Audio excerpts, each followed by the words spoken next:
A Scottish microbrewery has caused an outcry among health campaigners with the launch of Britain's strongest beer.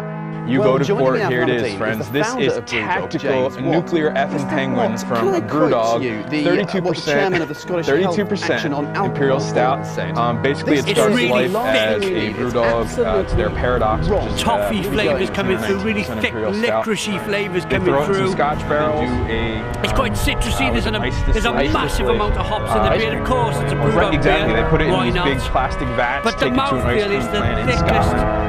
Freeze it, take all the He might water. not Stickiest understand your mouthfeel industry, perhaps, but he ever does had understand in a the beer. general climate, which is there is general concern UK-wide Wow, about that high is strength intense. beers with damages doing to Wow. society. All right. Don't you feel First like impressions, right at the front of the tongue is almost a sour kind of fruit taste to it, an astringency almost. But a few stats Middle of for the you. tongue. Alcohol-related deaths in Getting Scotland espresso doubled qualities, in the last 15 years. Imperial Alcohol-related Stout, deaths yeah, up shot in the middle. 15% in the Yeah, last 10. it's like a really Again, deep dark you are chocolate, that promoting kind of high bitterness strength from the beer. deep That dark can't chocolate. be This is the beer that reignited the Cold War and brought the world to the brink of liquid fallout, spawning a host of what we're copyright, promoting as a company, we want to change and a people's series perceptions of about beer. breakdown We of want to make them drink a lot less. I mean, our beer comes in small bottles, it offers a lot of taste and Yeah, flavour. it's a big So we warming want to alcohol. change people's It's not perceptions about overwhelming, beer, make which them is enjoy beer with awesome. I food, was and drink expecting less to just beer, be but blown drink away better by quality alcohol. beer, beer that I tastes of know, something. Your company's got I form am on this. not a You were huge criticised hard by liquor fan, Rolling so when I Stone get on my report break, on some of the this packaging had nothing on in it. your It's beer. too drinkable. You called it on the 32% packaging alcohol. an The aggressive more beer. I have it, kind of the aftertaste is raisins, dark fruits, raisins.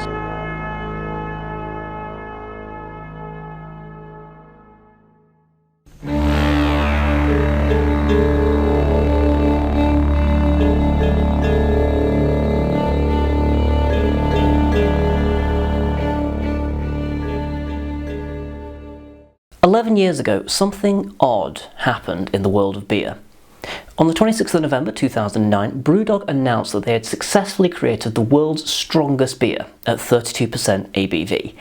And this is not that beer, this is a sort of close rehash of that original beer. It was based off of a beer that they had called Paradox, and this particular one was aged in Arran casks and Islay casks of undisclosed origin 18 months prior to the release of this, and then went through a really weird process. And I'm going to read a little bit off of the blog from that time period, and if you want to read the full thing yourself, there'll be a link down below. It's an interesting glimpse into just sort of the weird world that we were in 11 years ago, where everyone was just trying to one-up themselves through gimmicky strength, because that's not a thing that's still happening now. How far we've come in over a decade. The Antarctic name-inducing schizophrenia of this uber imperial stout originates from the amount of time it spent exposed to extreme cold. This beer began life as a 10% Imperial Stout 18 months ago. The beer was aged for 8 months in Isle of Arran whiskey casks and 8 months in an Islay cask, making it our first double cask aged beer.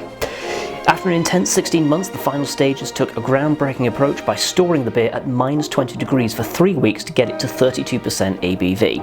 For the big chill, the beer was put into containers and transported to the cold store of a local ice cream factory, where it endured 21 days at penguin temperatures. Alcohol freezes at a lower temperature than water. As the beer got colder, Brewdog chief engineer Stephen Sutherland decanted the beer periodically. Only ice was left in the container, creating more intensity of flavours and a stronger concentration of alcohol to the next phase of freezing. What you essentially have here is beer cordial, I suppose if you think about it that way.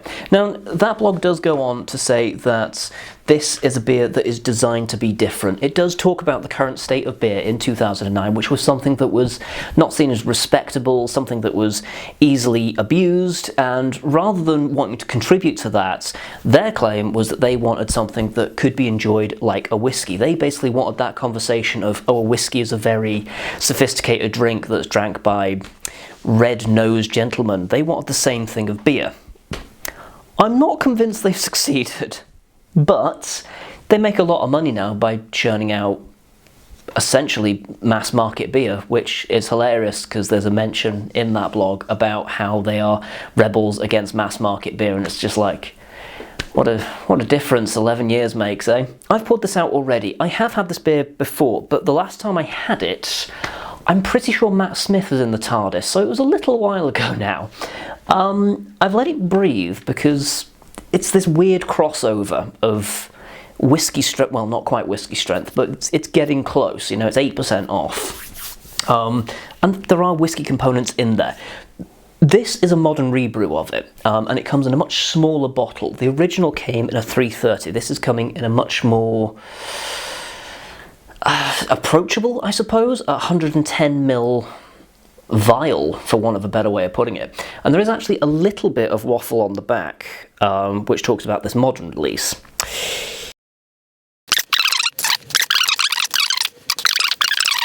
There's no mention of what the beer originally was. I would assume that they had a bit of Paradox kicking around. I think they did do a rebrew of it, but it was a grain-based one.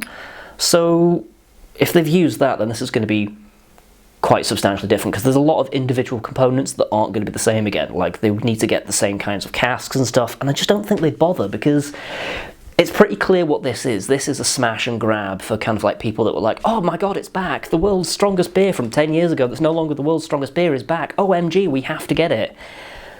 So that's kind of obviously what they've done with this, and that would probably explain why it's in much smaller bottles as well, because they were probably like, we might be able to get a tenner out of them, we probably won't be able to get 30 quid out of them again, so we'll cut our losses on that one. To be fair, it's worked. People are going all over the place for this stuff, so...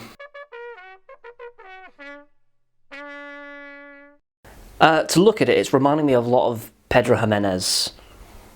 Jet black, it's absorbing light, there's nothing happening there. Thick legs, seeing as we're kind of doing a crossover with whiskey at the minute. Whoa, wow. That is punchy, man. That's...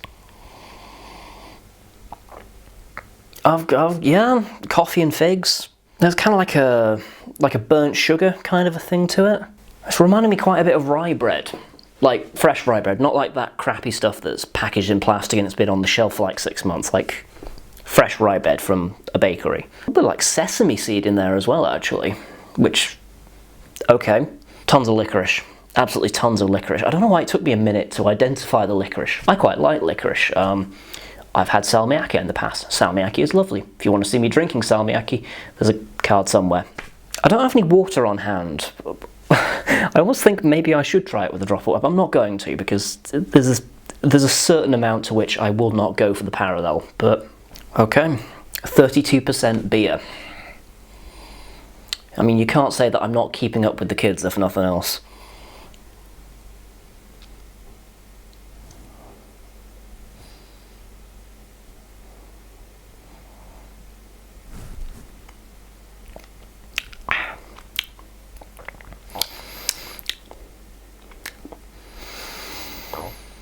If anyone ever invented a licorice-flavoured cigar, that's what it would taste like. It's punchy, dude. Tons of coffee as well at the back. Like, tons of actual full-on... It's like I just drank an espresso and ate some licorice. Maybe I took a bite out of a fig as well. It's strong, raunchy flavours. I'm not getting any like peat or smoke off of it, despite the fact I said there's like an alcohol burn that reminds me of kind of like what I would imagine smoking a cigar is like. I've never smoked anything in my life. Yes, I have been to Amsterdam. Yes, I'm that cool. Do you know, this takes what I've said. Any other whiskey or other liquid that I've ever said is thick by comparison to this looks anorexic. It's insane. It's... You almost feel like you want to chew it. It's reminding me of something acrid from my past, and I'm not quite sure what. And as I'm processing it, there is like a little bit of like a menthol thing going on. It's brief, and it's absolutely not front and center by any stretch of the imagination, but it is there. And it's just this lingering, heavy, toasted bitterness. I feel like if you could somehow boil saurine fruit bread, like, you know, like malt loaf, this is what it would taste like. If you reduced it down to like a heavy base substance. It's molasses rich, it's coffee, it's figs, it's chocolate, it's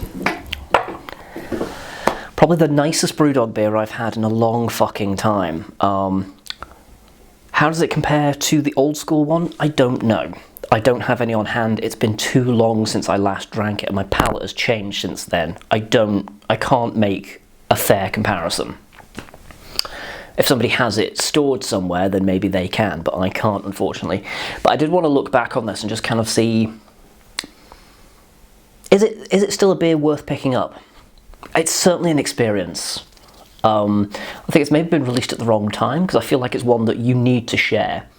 I'm also a little bit annoyed that they didn't do what they did with their newest release of the world's strongest beer, which is put a flip top on it. So I've got to recap this somehow, because there's no fucking way I'm drinking all that in one night. That would be deadly. Not deadly, but I mean, you know, it'd hurt. And you don't want to. It is a sipping beer. It's too intense to have any other way, both in terms of strength and in flavour. It does taste super concentrated, and there's a reason for that. It is super concentrated. It's concentrated beer is what they've made here. And their process says so as much. How many frostbitten penguins out of 5 would I give it? It's a 4, which I think is the highest I've given a Brewdog beer in a very long time. The flavours are so intense, you can't hide from them. A lot of Brewdogs have gotten a bit muted and watery and a bit safe recently. This is definitely not that. And with the process they have to go through, there's no other way of doing it. You couldn't make a watery version of this if you wanted to. The very way that you make it precludes that. It would be nice if they were a bit more upfront about how they've made it, like, you know, what version of Paradox, any differences in barrels and stuff, but obviously it doesn't matter. And Brewdog is a mass marketing machine at the minute, so they know it doesn't matter. So that's why they've released it this way. Anyway, comment down below, what are your thoughts on this? Have you tried the old one, the new one, or that middle release that they did a few years ago? It keeps popping up again, so I wouldn't panic by this, because it will come again. It's sort of like Vera Lynn. You'll meet again. Thumb this video if you enjoyed it, and happy 2021 to everybody. May your year be... I was going to say eventful. Let's maybe not go for eventful this time around.